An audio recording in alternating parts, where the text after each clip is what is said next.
बिस्मिल्लाहिर्रहमानिर्रहीम। अस्सलामु अलैकुम वरहमतुल्लाहि वबरकातुहू। उम्मीद है दोस्तों सब खैर व आफियत से होंगे। आज हमारा CSS 3 का लेक्चर नंबर 56 है, जिसके अंदर हम 3D ट्रांसफॉर्म इफ़ेक्ट्स सीखेंगे, 3D ट्रांसफॉर्म एनिमेशन सीखेंगे। प्रीवियस लेक्चर के अंदर हमने 2D ट्रांसफॉर्म इफ़ेक्ट्स सारे के सारे सीखे थे, जिसके अंदर आपको पता है दो ही साइड्स होती हैं, एक होती है एक्स एक्सिस और एक होती है वाई एक्सिस। अभी ये जो 3D ट्रांसफॉर्म होती है दोस्तों, इसमें तीन साइड्स होती हैं, एक होती है एक्स एक्सिस, दूसरी होती है वाई एक्सिस और तीसरी होती है जी एक्सिस। सो एक्स एक्सिस और वाई एक्सिस तो ऑलरेडी आप 2D ट्रांसफॉर्म में सीख चुके हो। अभी हम जी एक्सिस जो है वो 3D ट्रांसफॉर्म के अंदर कवर करेंगे। इसके अंदर दोस्तों आपकी मेन तीन प्रॉपर्टीज़, यानी प्रॉपर्टी तो एक ही होती है ट्रांसफॉर्म, लेकिन इसमें तीन जो है वो उसके मेथड्स होते हैं। प्रीवियस जो आपने देखे थे वो चार थे, कौन कौन से थे? ट्रांसलेट आपने देखा था मेथड, आपने स्क्यू मेथड देखा, आपने स्केल मेथड देखा और आपने रोटेट मेथड देखा। यहाँ पे स्क्यू 3D के अंदर स्क्यू नहीं होता, 3D के अंदर सिर्फ और सिर्फ जो है वो आपके पास रोटेट मेथड होता है, ट्रांसलेट मेथड होता है और उसके बाद आपके पास जो है वो स्केल मेथड होता है 3D के अंदर। सो यहाँ पे आप इनको कैसे यूज़ करते हैं, सबसे पहले दोस्तों आपको बताना, जब भी हमने चाहे 2D ट्रांसफॉर्म यूज़ करना हो चाहे 3D ट्रांसफॉर्म यूज़ करना हो, आपको जो प्रॉपर्टी है जिसका नाम है ट्रांसफॉर्म, ये यूज़ करनी पड़ती है। अब इस ट्रांसफॉर्म प्रॉपर्टी के अंदर हम 3D का पहला अपना मेथड जिसका नाम है ट्रांसलेट एक्स, उसको देखने जा रहे हैं। ये ट्रांसलेट एक्स क्या है? ये बेसिकली आप इसमें जितनी भी वैल्यू दोगे पिक्सल में, ये उतने पिक्सल एक्स एक्सिस से आपकी चीज़ को आगे की तरफ ले जाएगा। तो यहाँ पे लेट्स से मैंने कह दिया मुझे 30 पिक्सल मैंने इसका एक्स एक्सिस दे दिया। इसका मतलब कि आप कह रहे हो कि मेरी ये जो डिव है जिसके ऊपर आपने 3D इफेक्ट अप्लाई करने जा रहे हो, तो इसके लिए आप कह रहे हो कि इस मेरी डिव को एक्स एक्सिस से 30 पिक्सल आगे की तरफ ले जाओ। F5 से कहता हूँ रिफ्रेश, और ये देखो ये 30 पिक्सल आपका लेफ्ट टू राइट मूव कर गया। ये था एक्स एक्सिस। अगर दोस्तों आपने यही वैल्यू वाई एक्सिस के लिए देनी हो तो आप सिंपल ट्रांसलेट एक्स के लिए आप क्या लिख दोगे, कैपिटल वाई।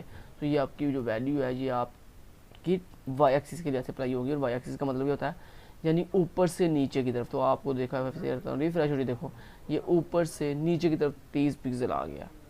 ठीक है। इस तरह दोस्तों अगर आपने जी एक्सिस के लिए को करना हो तो जी एक्सिस के लिए हम ट्रांसलेट जी लिखते हैं। तो ये क्या करेगा, आपका 30 पिक्सल जी एक्सिस के लिए ऐसे ट्रांसफॉर्म दे देगा। F5 से कहता हूँ रिफ्रेश, और ये देखो अब आप सोच रहे हो यार ये ट्रांसलेट जो है वो मुझे नज़र तो आया नहीं, कोई इफेक्ट तो पड़ा नहीं। बेसिकली दोस्तों जी एक्सिस कौन होता है? आगे पीछे, यानी आपकी चीज़ जो आगे पीछे होती है ना, इसको हम कहते हैं जी एक्सिस। तो ये बेसिकली पीछे की तरफ या आगे की तरफ 30 पिक्सल है ये मूव किया है। सो आपको नज़र एग्जैक्टली नज़र नहीं आ रहा, तो इसके लिए दोस्तों मेरे पास एक प्रॉपर्टी होती है पर्सपेक्टिव के नाम से, पर्सपेक्टिव। सो पर्सपेक्टिव के अंदर आप जितनी भी वैल्यू देते हो दोस्तों, अगर मान लो आप पर्सपेक्टिव की वैल्यू थोड़ी दोगे तो ये आपको ज़्यादा बड़ी चीज़ दिखाएगा, और अगर आप जो है वैल्यू जितनी पर्सपेक्टिव के अंदर वैल्यू बड़ी देते हैं उतनी चीज़ आपको छोटी नज़र आती है। तो यहाँ भी मान लिया आपने वैल्यू दे दी 200 पिक्सल, 200 px पिक्सल। तो ये क्या करेगा, आपको जी एक्सिस के ऊपर जो है करीब से दिखाएगा। फिर से कहता हूँ रिफ्रेश, देखो आपकी चीज़ करीब से आपको दिखा रहा है। ठीक है। और अगर आप यहाँ पे क्या करते हो, अगर वैल्यू 8 देते हो तो जितनी वैल्यू आपको मैंने बताया था पर्सपेक्टिव की, जितनी वैल्यू बड़ी दे उतनी चीज़ छोटी नज़र आती है। ये देखें F5 से कहता हूँ रिफ्रेश, और देखो चीज़ उतनी जो आपको छोटी नज़र आएगी। लेकिन यहाँ पे आपको 3D इफेक्ट मिल चुका है, कौन सा? ट्रांसलेट जी। सो दोस्तों अगर आपने एक ही साथ ट्रांसलेट की तीनों चीज़ें यूज़ करनी हो, ट्रांसलेट एक्स वाई जी, तो उसके लिए हम लिखते हैं ट्रांसलेट 3D, और 3D के अंदर जाके पहली वैल्यू आप एक्स एक्सिस के लिए देते हो, दूसरी वैल्यू वाई एक्सिस के लिए देते हो, और तीसरी वैल्यू आप जी एक्सिस के लिए देते हो। अभी मैं आपको दिखाया तो मैं फिर से कहता हूँ रिफ्रेश, और ये देखो आपकी चीज़ जो है वो 3D इफेक्ट से मिल गया, 3D के लिहाज से एक्स एक्सिस, वाई एक्सिस और जी एक्सिस। हमने ट्रांसलेट प्रॉपर्टी मेथड जो है वो सीख लिया है। उसके बाद हमने जो दूसरा मेथड करना दोस्तों उसका नाम है स्केल मेथड। अब ये स्केल मेथड किस लिए होता है?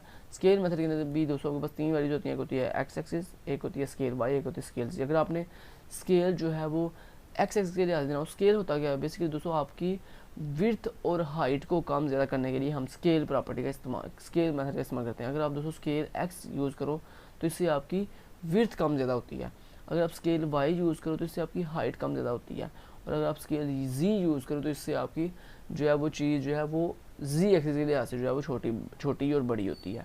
ठीक है। तो अगर आपने एक ही साथ एक्स एक्सिस, वाई एक्सिस और जी एक्सिस स्केल देना हो तो आप एक ही दफ़ा स्केल 3D भी यूज़ कर सकते हो। सो मैंने इसलिए आपको स्केल एक्स वाई और जी अलग अलग समझा दी हैं, पहले मैंने उसको यूज़ नहीं करके बताया, लेकिन मैं आपको बता दिया कि अगर आप स्केल एक्स लिखोगे तो सिर्फ विड्थ बड़े कम या ज़्यादा होगी। अब ये कम ज़्यादा कैसे होती है वो मैंने आपको प्रीवियस वीडियो में बताया था कि दोस्तों इसमें बेसिकली आपकी वैल्यू जो है वो अगर आप 0 दोगे तो आपकी चीज़, इसका मतलब है बिल्कुल नज़र नहीं आएगी। अगर आप 0.1 दोगे इसका मतलब आप कह रहे हो कि मेरी चीज़ को जितनी उसकी विड्थ है उसका जो है 0.1% जो है मुझे सिर्फ दिखाओ, यानी ये आपकी विड्थ को, जो ओरिजिनल विड्थ को 0.9 पिक्सल छोटा कर देगा। ठीक है। सो अगर दोस्तों स्केल आप 3D यूज़ करो तो इसमें 3 वैल्यू होती हैं। पहली वैल्यू आपकी एक्स एक्सिस के लिए होती है, दूसरी वैल्यू आपकी वाई एक्सिस के लिए होती है, वाई एक्सिस, और तीसरी वैल्यू आपकी जी एक्सिस के लिए होती है, जो कि माने हमने 0 नहीं 1 कह दिया। ठीक है। अभी दोस्तों 1 यहाँ पे 0.1 का मतलब ये है कि आप कह रहे हो मेरी इस जो डिव है इसकी विड्थ जो है वो 0.1 कर दो, और आप कह रहे हो 1.1 का मतलब ये है कि आप कह रहे हो मेरी इस डिव की हाइट जो है वो 1.1 कर दो, यानी जितनी ओरिजिनल हाइट है उससे 0.1 एक्स्ट्रा कर दो। और उसके बाद ये जो तीसरा 1 है सिंगल, इसका मतलब है कि आप कह रहे हो मेरी इस डिव की जी एक्सिस के ऊपर जो है वो 1 कर दो उसको। सो यहाँ पे आते हैं और यहाँ पे आकर रिफ्रेश करते हैं और ये देखो आपकी चीज़ जो है उसको स्केल मिल चुका है। चूँकि आपने विड्थ जो है बिल्कुल 0.1 दी हुई है, इसके लिए उसकी विड्थ इसलिए बहुत कम हो गई है, लेकिन हाइट चूँकि आपने ज़्यादा दी थी हाइट बढ़ गई है, और बाकी जी एक्सिस के ऊपर आपने उसको 1 ही सेट किया। 1 का मतलब होता है कि ना तो बढ़ानी है ना कम करनी है। 1 का मतलब होता है बिल्कुल जो ओरिजिनल चीज़ है उतनी ही रहने देनी है। तो 1 का मतलब ये होता है। ये था दोस्तों स्केल 3D जिसके अंदर आप अपनी चीज़ को विड्थ और हाइट को कम ज़्यादा करते हो। तीसरी जो इसमें प्रॉपर्टी मैंने आपको बताई थी वो थी रोटेट प्रॉपर्टी। अभी रोटेट के अंदर भी 3 वैल्यू होती हैं, एक होती है रोटेट एक्स, एक होती है रोटेट वाई, एक होती है रोटेट जी। रोटेट एक्स जो है तभी होता है जब आपने अपनी चीज़ को एक्स एक्सिस के लिहाज से रोटेट करना हो। वाई जो है ये तब यूज़ होता है जब आपने अपनी चीज़ को वाई एक्सिस के लिहाज से रोटेट करना हो, और जी जो है तब यूज़ होता है जब आपने अपनी चीज़ को जी एक्सिस के लिहाज से रोटेट करना हो। और अगर आपने एक ही साथ तीनों को रोटेट करना हो तो आप रोटेट 3D यूज़ करोगे तो उसमें क्या होगा, पहली वैल्यू जो है वो आपकी एक्स एक्सिस के लिए होती है, दूसरी वैल्यू जी वाई एक्सिस के लिए, और तीसरी वैल्यू जी एक्सिस के लिए, और चौथी इसमें एक वैल्यू होती है वो होती है आपकी डिग्री की, आपकी कितने डिग्री पर रोटेट करना है। सो मैं यहाँ पे दोस्तों आपको रोटेट 3D की बजाय मैं रोटेट एक्स वाई जी अलग अलग यूज़ करना सिखा देता हूँ। सो यहाँ मैंने लिखा मान लें रोटेट एक्स, इसमें क्या होगा जितने आप डिग्री दोगे तो आपकी चीज़ एक्स एक्सिस के लिहाज से उतने डिग्री रोटेट करेगी। मान लो आपने कह दिया 20 डिग, तो ये क्या करेगा, आपकी ये डिव जो है एक्स एक्सिस पर 20 डिग्री रोटेट कर जाएगी। और अगर हमने इसको प्रॉपर व्यू देखना हो तो उसके लिए आप मैंने जैसे बताया था पर्सपेक्टिव आप देख सकते हो। पर्सपेक्टिव मैंने वहाँ लिख दिया 100, नहीं मैंने इसको लिख दिया 300 px, और ये सेमीकोलन ख़त्म कर दिया।